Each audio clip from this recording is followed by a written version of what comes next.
Gaza के अल शिफा अस्पताल का इस्तेमाल क्या वाकई में हमास के आतंकवादी कर रहे थे? यह सवाल यहां पर उठ रहा है, लाजमी भी है। अस्पताल का आखिर पूरा सच है क्या? इस बारे में कुछ भी कह पाना बेहद मुश्किल है, क्योंकि गाजा पट्टी के अंदर फिलिस्तीन के पत्रकारों की लगातार मौत हो रही है। 45 से ज्यादा पत्रकार रिपोर्टिंग करते हुए अपनी जिम्मेदारी निभाते हुए मारे जा चुके हैं। गाजा से आ रही खबरों पर भी इस वक्त इजराइल का पहरा लगा हुआ है, लेकिन जो खबरें छन छन कर आ रही हैं वो बेहद खौफनाक और बेहद डरावनी हैं।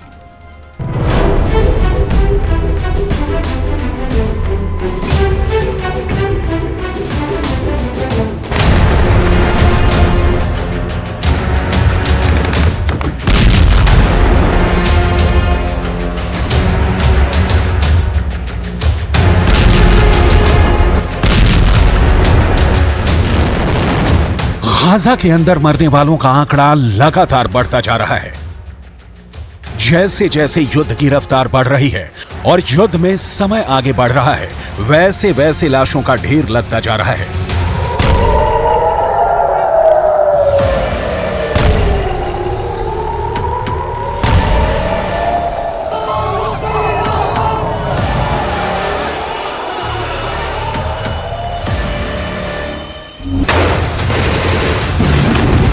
मौजूदा आंकड़े बता रहे हैं कि गाजा पट्टी के अंदर इजरायल के हमले में अब तक 13,000 से ज्यादा लोग मारे जा चुके हैं। इनमें करीब 5,000 बच्चे हैं और 4,000 से ज्यादा महिलाएं हैं, यानी 60% से ज्यादा मौतें महिलाओं और बच्चों की हुई हैं।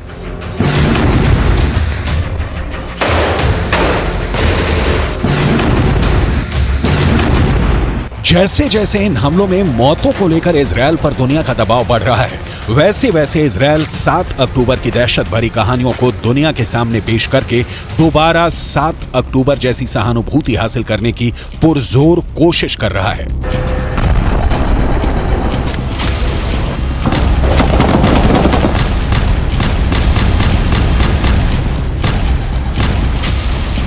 जरा इस तस्वीर को देखिए।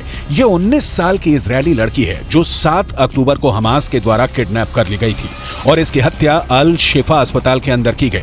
यह दावा इजरायल डिफेंस फोर्स ने किया है। यह हत्या कितनी दर्दनाक थी और इस हत्या को छुपाने के लिए हमास ने क्या कोशिश की, इजरायल डिफेंस फोर्स ने इस पर क्या बयान दिया है और इस लड़की की जिंदगी खत्म होने के पीछे की सारी कहानी क्या है, ये हम आपको आगे बताने वाले हैं।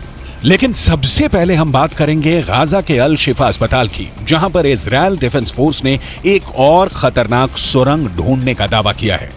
इजरायल डिफेंस फोर्स के द्वारा तलाश की गई ये वो नई सुरंग है जो अल शिफा अस्पताल के कैंपस के अंदर मिली है। इसके पहले भी इजरायल डिफेंस फोर्स ने एक और सुरंग अल शिफा अस्पताल के पास होने का दावा किया था और उसकी तस्वीरें भी जारी की थी। देखिए किस तरह से इजरायल डिफेंस फोर्स के एक सैनिक ने एक ही वीडियो में, एक ही फ्रेम में अल शिफा अस्पताल की इमारत और अल शिफा अस्पताल के बाहर मिली सुरंग की तस्वीर को कैद किया था और दुनिया के सामने रखा था।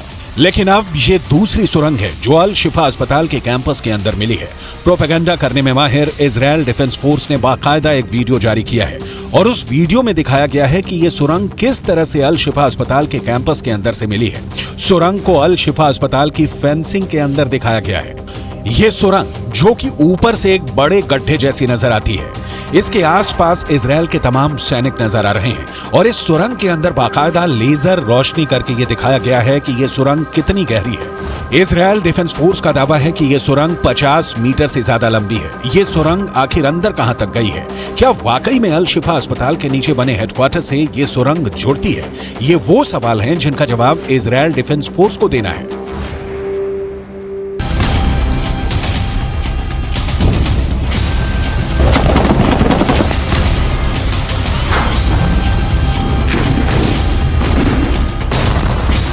जिस तरह से आईडीएफ ने सुरंग की तस्वीरें जारी की है, उससे एक बात तो साफ है कि जो दावा हमास और फिलिस्तीन की तरफ से किया गया था कि अल शिफा अस्पताल के अंदर कोई सुरंग नहीं है, वो दावा बिल्कुल गलत साबित हो रहा है। इसके अलावा एक डे केयर सेंटर की तस्वीर भी इजरायल डिफेंस फोर्स ने जारी की है और इस डे केयर सेंटर के अंदर, यानी वो जगह जहां पर बच्चे खेलते थे, यानी किंडरगार्टन, वहां से हथियार मिलने की तस्वीर भी इजरायल ने जारी की है। फिलहाल सबसे बड़ी बात यह है कि इजरायल डिफेंस फोर्स लगातार गाजा पट्टी के अस्पतालों, खासकर उत्तर गाजा के अस्पतालों पर अपना शिकंजा कसती जा रही है। फिलिस्तीन के एक अखबार में यह दावा किया गया है कि इजरायल ने ताजा हमला गाजा के इंडोनेशिया अस्पताल पर किया है। इस हमले में 8 लोगों की मौत का दावा किया जा रहा है और अल शिफा अस्पताल की तर्ज पर अब गाजा के इंडोनेशिया अस्पताल को भी घेर लिया गया है। शायद इजरायल डिफेंस फोर्स को इंडोनेशिया अस्पताल में भी हमास के मिलिट्री बेस होने का शक है। दूसरी तरफ गाजा के अल शिफा अस्पताल में 3 साल तक काम कर चुके ब्रिटेन के एक डॉक्टर ने फ्रांस 24 नाम के एक न्यूज चैनल को दिए इंटरव्यू में कई चौंकाने वाले दावे किए हैं। अल शिफा अस्पताल और हमास के सुरंग हेडक्वार्टर से जुड़े इन दावों पर बाद में बात करेंगे, लेकिन सबसे पहले बात करते हैं नोवा मार्कियानो की। ये तस्वीर नोवा मार्कियानो की है, जिसकी उम्र 19 साल थी और वो इजरायल डिफेंस फोर्स के अंदर एक महिला सैनिक थी। 7 अक्टूबर को नोवा मार्कियानो का अपहरण हमास के आतंकवादियों ने कर लिया। जिस ठिकाने पर नोवा को बंधक बनाकर रखा गया, वहीं पर 9 नवंबर को इजरायल डिफेंस फोर्स ने एक एयर स्ट्राइक की थी। उस एयर स्ट्राइक में नोवा को बंधक बनाने वाले आतंकवादी मारे गए थे। नोवा को भी चोट लगी थी, लेकिन नोवा की जान बचाई जा सकती थी। अब इजरायल डिफेंस फोर्स ने दावा किया है कि घायल अवस्था में नोआ को अल शिफा हॉस्पिटल के अंदर ले जाया गया था, लेकिन अल शिफा अस्पताल के अंदर ही नोआ की हत्या हमास के एक आतंकवादी के द्वारा कर दी गई थी। इजरायल के अखबार टाइम्स ऑफ इजरायल का दावा है कि नोआ की लाश अल शिफा अस्पताल के पास ही मिली है। Independent pathological report has determined Noah's injuries were not life-threatening. I repeat, Noah's injuries were not life-threatening. What happened to Noah? The world should ask what happened to Noah. According to the intelligence we have in our hand, a concrete intelligence, Hamas terrorists took Noah into Shifa Hospital, where she was murdered quickly. Hamas murdered Noah inside Shifa Hospital. Israel defence force ने लगभग 1 हफ्ते से अल शिफा अस्पताल पर कब्जा कर रखा है और वो अल शिफा अस्पताल की सीसीटीवी फुटेज को खंगाल रही है। और इसी दौरान उसे अल शिफा अस्पताल का एक ऐसा सीसीटीवी फुटेज मिला है जिसको रिलीज करके इजरायल डिफेंस फोर्स ये दावा कर रही है कि अल शिफा अस्पताल का इस्तेमाल हमास के आतंकवादी हेडक्वार्टर के रूप में कर रहे थे। इजरायल डिफेंस फोर्स के द्वारा दी गई सीसीटीवी फुटेज हम आपको दिखा रहे हैं। इस सीसीटीवी फुटेज में आपको साफ नजर आ रहा होगा कि 7 अक्टूबर 2020 को सुबह 10:55 की यह तस्वीर है। गौर करने वाली बात यह है कि इजरायल पर आतंकी हमला भी 7 अक्टूबर की सुबह ही हुआ था। इन तस्वीरों को ध्यान से देखें तो ये बिल्कुल साफ नजर आता है कि पूरे वीडियो में ऐसे कई लोग नजर आ रहे हैं जिन्होंने बाकायदा अत्याधुनिक बंदूकें रखी हुई हैं। उनके कंधे पर अत्याधुनिक हथियार नजर आ रहे हैं। इजरायल डिफेंस फोर्स का दावा है कि इस सीसीटीवी फुटेज में 2 बंधक दिख रहे हैं। एक बंधक थाईलैंड का नागरिक है और दूसरा बंधक नेपाल का नागरिक है। इसके अलावा एक बंधक को घायल अवस्था में अस्पताल के अंदर लाया गया था, जो स्ट्रेचर पर नजर आ रहा है। टाइम्स ऑफ इजराइल ने दावा किया कि ब्रिटेन के एक डॉक्टर ने फ्रांस 24 नाम के एक न्यूज चैनल को इंटरव्यू दिया। ये डॉक्टर 3 साल तक गाजा के अल शिफा अस्पताल में काम कर चुके हैं। गाजा के अल शिफा अस्पताल में काम करने वाले इस ब्रिटिश डॉक्टर का दावा है कि अल शिफा अस्पताल में कई ऐसी जगहें थी जहां पर उसे जाने के लिए मना किया गया था।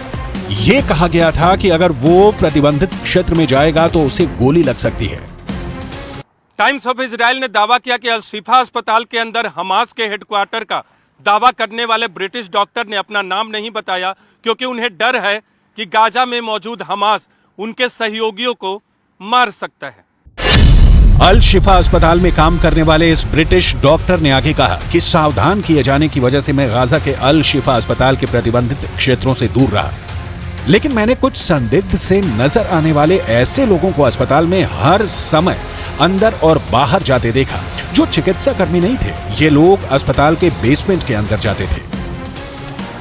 इजरायल डिफेंस फोर्स ने इस ब्रिटिश डॉक्टर के इंटरव्यू को आधार बताते हुए एक बार फिर कहा है कि इस इंटरव्यू से साबित होता है कि अल शिफा अस्पताल का इस्तेमाल हमास के आतंकवादियों के द्वारा हेडक्वार्टर की तरह किया जा रहा था।